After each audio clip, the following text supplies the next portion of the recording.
பரிசுத்த மத்தேயு எழுதின சுவிசேஷம் 8ஆம் அதிகாரம் 5 முதல் 10 வரை யாராவது வாசிங்க. இயேசு கப்பர்நகூமில் பிரவேசித்த போது 100க்கு அதிபதி ஒருவன் அவரிடத்தில் வந்து, ஆண்டவரே, என் வேலைக்காரன் வீட்டிலே தீவிரவாதமாய் கிடந்து கொடிய வேதனைப்படுகிறான் என்று அவரை வேண்டிக் கொண்டான். அதற்கு இயேசு, நான் வந்து அவனை சொஸ்தமாக்குவேன் என்றார். 100க்கு அதிபதி பிரதியுத்தரமாக, ஆண்டவரே, நீர் என் வீட்டுக்குள் பிரவேசிக்க நான் பாத்திரன் அல்ல. ஒரு வார்த்தை மாத்திரம் சொல்லும், அப்பொழுது என் வேலைக்காரன் சொஸ்தமாவான். இதில் இயேசு செய்த ஒரு அற்புதம் இங்க எழுதப்பட்டிருக்கிறது. இயேசு கப்பர்நகூம் அப்படிங்கிற ஒரு இடத்துக்கு போறாங்க.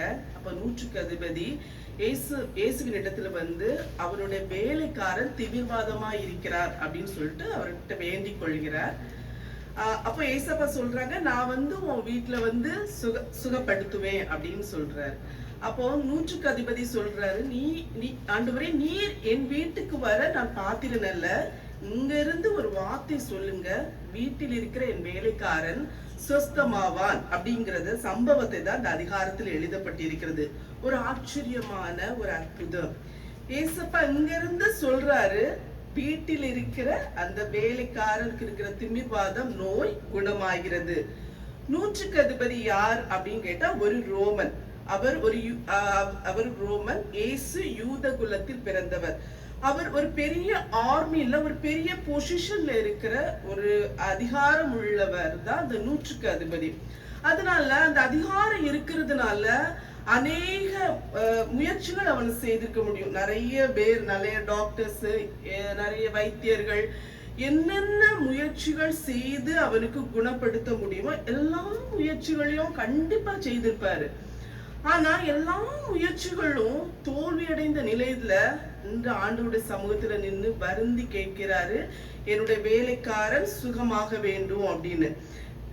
இன்று நம்முடைய வாழ்க்கையில பல நேரங்களில நம்ம நிறைய முயற்சி பண்ணிருப்போம், ஒரு அற்புதத்துக்காய், ஒரு அதிசயத்துக்காய். ஆனா எல்லா முயற்சிகளும் தோல்வி அடைந்த நிலையில தான் நம்ம இந்த நாளில இந்த இடத்துல வந்து நிற்கிறோம். 100க்கு அதிபதிக்கு அற்புதம் செய்த தேவன் நிச்சயமாகவே நமக்கு அற்புதம் செய்வார். அவர் பட்சபாரம் உள்ள தேவன் அல்ல அப்படிங்கிறது வசனம் தெளிவா சொல்கிறது. ஆண்டவர் நம்மளை ஆசீர்வதிக்கணும் அப்படின்னா நம்ம ஜெபிச்ச உடனே அற்புதம் நடக்கும் அப்படின்னா கண்டிப்பா கிடையாது. அவர் ஒவ்வொருடைய இருதயத்தின் ஆழத்தை, அந்த வலி, அந்த வேதனையை கண்டு, அவர் நம்முடைய சுபாவங்களை கண்டுதான் அவர் அற்புதம் செய்வார். இன்று இந்த நாளில 100க்கு அதிபதி இடத்துல கண்ட 2 சுபாவங்கள், ஆண்டவர் கண்டு கொண்ட 2 சுபாவங்களை கண்டு இந்த நாளில நம்ம தியானிப்போம். முதலாவது அன்பு. 100க்கு அதிபதி இடத்துல ஏசப்பா கண்டது அவன் அன்பு. அவர் ஒரு பெரிய பொசிஷன்ல இருக்கிறாரு. ஆனா தன் வீட்டுல வேலை செய்யற அந்த வேலைக்காரனுக்காக அவரே இறங்கி போறாரு. அவரு நினைச்சிருந்தா வேற யாரையாவது கூட்டிட்டு போக சொல்லி அந்த வேலைக்காரனுக்கிட்ட ஏசப்பாட்டுல கொண்டு போக முடியும். ஆனா அவரே இறங்கி தன் வேலைக்காரனுக்காக இயேசுவின் இடத்தில் வருகிறார். அதாவது தன்னை போலவே தன் வேலைக்காரனை நேசிக்கிறதான அந்த அன்பை ஆண்டவர் கண்டார். இன்று நம்ம வீட்டுல வேலை செய்யற யாராவது இருக்கிறாங்கன்னா நம்ம அப்படி போவோமா? நம்ம நிச்சயமா போக மாட்டோம். ஆனா 100க்கு அதிபதி அப்படி போன அந்த அன்பை கண்டு அவர் மனம் இறங்கினார். 2வது அவர் என்ன கண்டார்? தாழ்மை கண்டார். 100க்கு அதிபதி ஒரு பெரிய தலைவர். அவர் ஒரு பெரிய ரோமன், ஒரு பெரிய தலைவன். ஆனா ஏசப்பா யூத குலத்தை சார்ந்தவர். அவர் அந்த காலத்துல யூத குலத்தில் உள்ளவங்க எல்லாம் அடிமையா தான் நினைச்சிருந்தாங்க. அவர் நினைச்சா ஒரு ஆளை அனுப்பி அங்க போய் அந்த யூதனை கூட்டிட்டு வந்து என் வேலைக்காரனுக்கு அற்புதம் செய்யணும் அப்படின்னு சொல்லிருக்கலாம். ஆனா ஏசப்பா அந்த 100க்கு அதிபதி அப்படி செய்யல.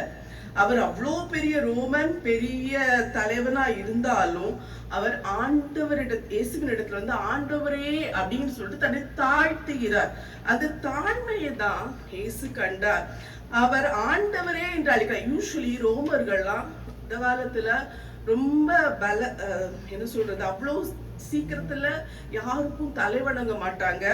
அதுவும் அவங்க சீஷரை தான் ஆண்டவரே அப்படின்னு கூப்பிடுவாங்க.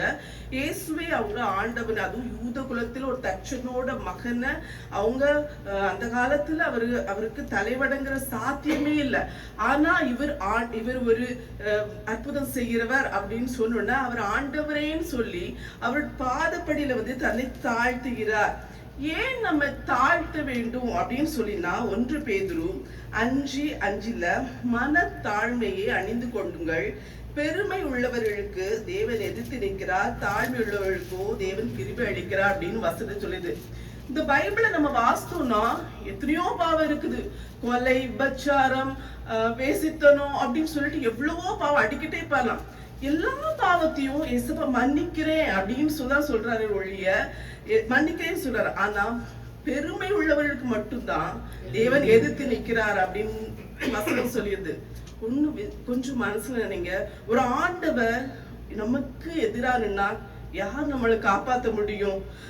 நம்மளுக்கு நம்ம காப்பாற்ற முடியும். அதனால நம்முடைய வாழ்க்கையில அந்த பெருமைங்கிற எண்ணம் நம்ம வாழ்க்கையில இராதபடி நம்ம பாதுகாத்து கொள்ள வேண்டும். பெருமையான வார்த்தை நம்ம வாயிலிருந்து வரக்கூடாது. பணத்தை கொடுத்து ஆண்டவரை ஏமாத்திடலாம் அப்படிங்கிற எண்ணம் நிச்சயமா நம்ம வாழ்க்கையில இருக்கக்கூடாது. 100 கோடி வச்சிருக்கவெல்லாம் ஒரு நாளில ஒரு நிமிஷத்துல தரமட்டமா இருக்கிறான். சோ நம்ம வார்த்தையில ரொம்ப கவனமா இருக்கணும். நம்ம பேச்சுல ரொம்ப கவனமா இருக்கணும். யாரையும் அற்பமா நினைச்சிடவே கூடாது. எனக்கு தான் எல்லாம் தெரியும். நம்ம வேலை செய்யற இடத்துல எனக்கு தான் எல்லாம் தெரியும், எனக்கு கீழே தான் நீ அப்படின்னு சொல்லிட்டு யாரையும் மட்டம் தட்டாதபடி பார்த்து கொள்ளணும். பணத்தை வச்சு எல்லாம் சாதிச்சிடலாம் நிச்சயமா வரக்கூடாது. ஆண்டவர் பணத்தை பார்த்து ஏமாறுகிற தேவன் இல்ல. 2வது, ஏன் நாம் தாழ்மையா இருக்க வேண்டும்? தாழ்மை உள்ளவர்களுக்கு தேவன் கிருபை அளிக்கிறார் அப்படின்னு வசனம் சொல்லுது. அவ கிருபை இல்லாம நம்ம ஒரு நாள் வாழ முடியாது. ஒரு நாளை தாண்டது, ஒரு நிமிஷத்தை தாண்டதுன்னா நிச்சயமா அவரோட கிருபை வேணும். கிருபை அப்படின்னா என்னன்னா தாழ்மை தகுதி இல்லாத நமக்கு அவர் கிருபையாய் வழங்குகிற ஈவு, அதுதான் கிருபை அப்படின்னு வசனம் சொல்லிடுது. இன்றைக்கு இந்த சவுதி தேசத்துல இவ்வளவு ஆசீர்வாதமா, இவ்வளவு உயர்ந்த போஸ்டிங்ல, இவ்வளவு செல்வங்களோடு இருக்கிறது நம்மளோட ஞானமோ நம்மளோட அறிவோ நம்ம எதுவுமே இல்லை. அவ நம்ம மேல வச்ச கிருபை. கொஞ்சம் யோசித்து பாருங்க. நம்ம ஊர்ல நம்ம படிக்கிற காலங்கள்ல நம்மளை விட எத்தனையோ பேர் நல்லா படிச்சிருப்பாங்க, ஃபர்ஸ்ட் ரேங்க் எடுத்திருப்பாங்க, ஸ்டேட் ஃபர்ஸ்ட் எடுத்திருப்பாங்க. அவங்களுக்கு எல்லாம் வகை வகையான பிளைட்ல ஏறி இந்த சவுதி தேசத்துல இந்த மற்ற தேசத்தாக்கு மத்தியில இவ்வளவு ஒரு போஸ்டிங், இவ்வளவு ஒரு ஆசீர்வாதம், இவ்வளவு இருக்குல்ல, மற்றவங்களுக்கு எல்லாம் கொடுக்கப்படல. நம்மளை பிரித்தெடுத்து இவ்வளவு ஆசீர்வாதங்கள், இவ்வளவு நன்மைகள் நமக்கு கிருபையாய் தந்திருக்கிறார். அந்த நன்றி, அதற்கு நாம் கிருபை கடமைப்பட்டிருக்க வேண்டும். ஒரு நாள் நம்முடைய சிந்தனையில பெருமை வந்துடக்கூடாது. அத நம்ம சிந்தனையில பெருமை வராதபடி நாம் பார்த்து கொள்ள வேண்டியது ரொம்ப முக்கியம். ஆண்டவர் நம்ம ஆசீர்வதிக்க நம்ம தாழ்மையா நடந்து கொள்ள வேண்டும். ஆண்டவரே, இந்த குடும்பம் நீங்க தந்தது, இந்த வேலை நீங்க தந்தது, இந்த ஆசீர்வாதம் நீங்க தந்தது, இந்த இடம் நீங்க தந்தது அப்படின்னு சொல்லிட்டு அந்த தாழ்மையை நம்முடைய நம்ம மனசுல தந்திருக்க வேண்டும். ஆண்டவர் அப்படி நம்ம தாழ்மையோடு ஜெபிச்சா கட்டாயம் ஜெபத்துக்கு கர்த்தர் அற்புதம் செய்வார். பெருமைனால தேவதூதன் கூட சாத்தானா மாறினது நம்ம வாசித்திருக்கோம். இந்த நாளிலிருந்து நம்ம ஒவ்வொருவரும் தாழ்மையா நடக்க கற்றுக்கொள்வோம். ஆமென்.